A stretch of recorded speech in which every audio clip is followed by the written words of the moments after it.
Sawadee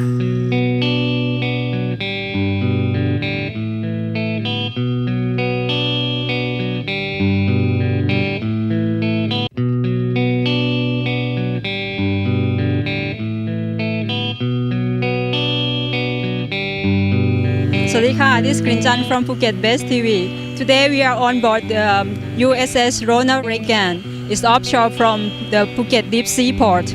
And today we have the special host who are going to interview the captain of the ship.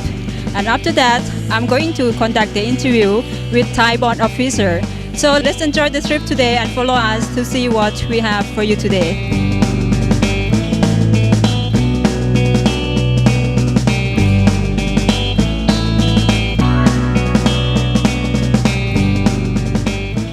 Thank you for talking to us here on Ronald Reagan. Tell us, have you ever been to Phuket before? I have not. I've been to Pattaya, and I went to Pattaya and Bangkok many years ago, probably 20 years ago. So I'm very excited to be in Phuket. How long have you been in the Navy? 26 years. 26 years. Have you got any official duties during your visit here, like meeting the Royal Thai Navy or anything? Well, I do take seriously working with our partners and our allies, so to the extent that there's something I need to do with the Royal Thai Navy, I'm ready to do that. So we have a dinner with them in a couple of nights. We have some meetings with the Vice Admiral, and I'll be getting out to some of our events at the local schools and things, just because it's important to me that we engage. That's the Comrails, the community relations, yeah? So you're going to be joining one of the schools. That's right. It's a big ship. Is it the biggest in the US Navy in any size? By a wide margin, yes. It is. In which way? It's got the most people, it's the biggest, it's the most draft, the longest. It's a very big ship. My last ship, numbers of sailors? There are about 4,300 people aboard. Is that the biggest? Mm-hmm. My last ship was a 600-foot ship. I thought it was a big ship. It was a big ship. The ship's much bigger. You've just come back from Japan. That must have been a really one-off, as you said in the press conference, devastating. Tell us some of your personal impressions and what you think you achieved there. Well, I feel like it was a drop in the bucket. I mean, we tried. We did do a lot. We put about 300 pounds of supplies ashore. We found 55, 57 different isolated sites, and we ran supplies to them. But the devastation was just so enormous that it felt like what we were doing was small by comparison. It was just tragic. Did you go on land too? I did. I went in one day and I landed in a little fishing village on the beach, and you could just see the entire panorama was devastated. And there were very few folks who were injured. They were either taken out by the tsunami or they weren't. So it was a very odd situation where things were just gone. Just gone. You mentioned you got this dusting, this radiation, kind of, it's very low, but obviously being a nuclear-powered ship, don't you already have sort of meters or warnings before you get in a radiation area? Well, that's right, and that's why we know exactly what we got into, and that's why we found it. Frankly, a lot of other ships wouldn't have noticed, because we have very sensitive equipment on this ship because we are a nuclear ship. So we were able to catch it right away and respond to it and maneuver the ship. But other ships wouldn't have had the ability to find it because it was that low level. Come back to the routine. I mean, you have a nuclear reactor on board. How dangerous is it actually to be working on the ship near to that reactor? Oh, that's not a concern at all, really. Actually, if you do a deployment on a ship like this, you will come back from it at the end of it with less exposure than you get, because you're not exposed to the sun and the granite and the rocks and all the natural cosmic radiation you get. Inside the skin of the ship, you don't get any of that. And what you get from the propulsion plant is so minuscule, you actually come back from a deployment with a much lower level than you'd get just living your life. By a big margin. 2 years ago, the ship and your group came here after the Pakistan floods. So, I mean, is the US Navy sort of having more a role in humanitarian and disaster relief rather than any combat now, do you think? Or are you still involved in the Persian Gulf and the Arab Middle East situation? Well, as you know, we're very involved. We're still involved in Iraq. We're still busy supporting that. We're still busy supporting Afghanistan. Libya is out there right now. Obviously, there are a lot of things in the Western Pacific we're concerned about. So the Navy's very busy, very busy. But it is true to say, I think, that A few years ago, we added into our maritime strategy humanitarian assistance disaster relief as what we call a core mission. So we have begun to shift our focus a little bit to say that, yeah, this is important to us, and if something goes on in the world that we should and we have the capability to respond to and help, we need to be ready to do that. So we are starting to apportion a little bit more resources to be ready to do that. But I wouldn't say anything else has come off the table. We're still busy doing all the other things too. Well, thank you very much for talking to us, Captain, Thanks a lot. and enjoy your stay.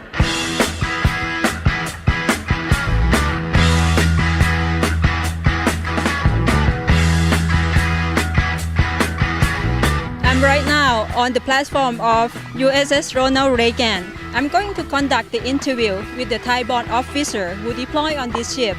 Let's follow me and meet this interesting person.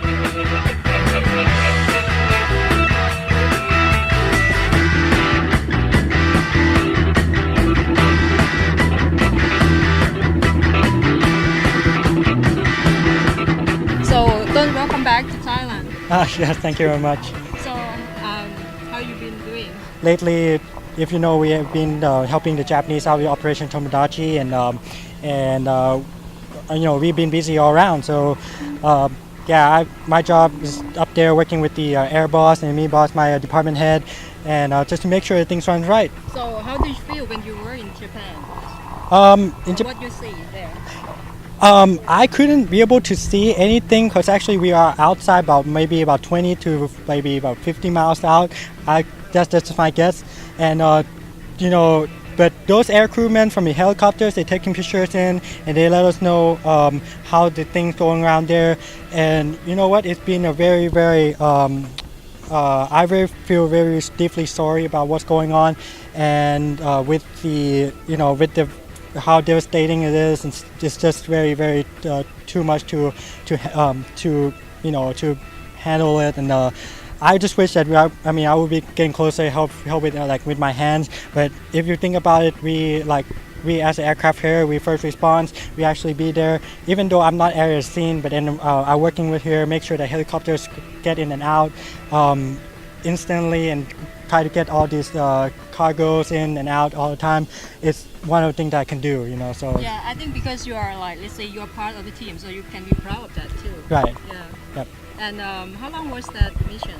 About 2 to 3 weeks. Roughly estimated. I've seen it on the news right away when that happened, and we got a call the next day and say, okay, we're going in there, and it's been a long day because basically we usually have working hours for really, really good working hours, but this thing, when we started from very 7 o'clock in the morning all the way to 7 o'clock at night, from the helicopter from all the other ships, just not including our ships, and the Japanese helicopters also come in and then pick up supplies and then go back there and drop them off. It's it's something that to be proud of, that we are here to help them out. And you guys work so hard for that. It's a very long working hours. Yeah, and also we were out there for long period. We were out to sea for a long period of time.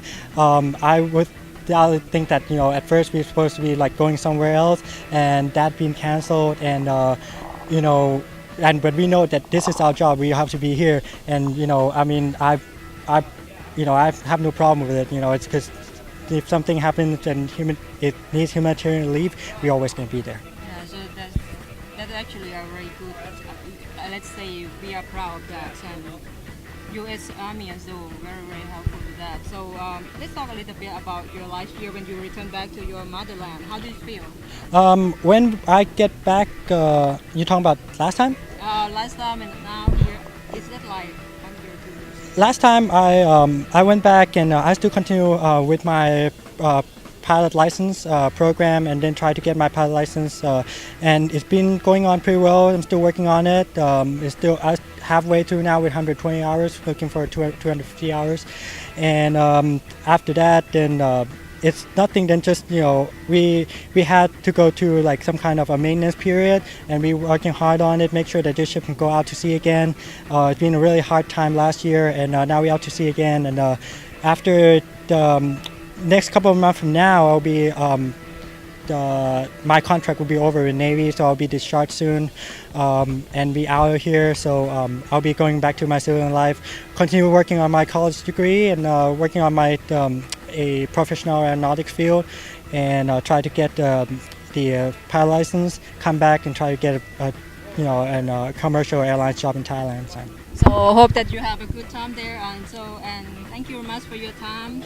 Have a good vacation here in Phuket, even it's very short time, but I hope that you can have more energy to here on board the ship, and hope for the best for your future as well, and hope to see you here in Thailand and have a good career in the future. Thank you very My much. pleasure. Thank you very much.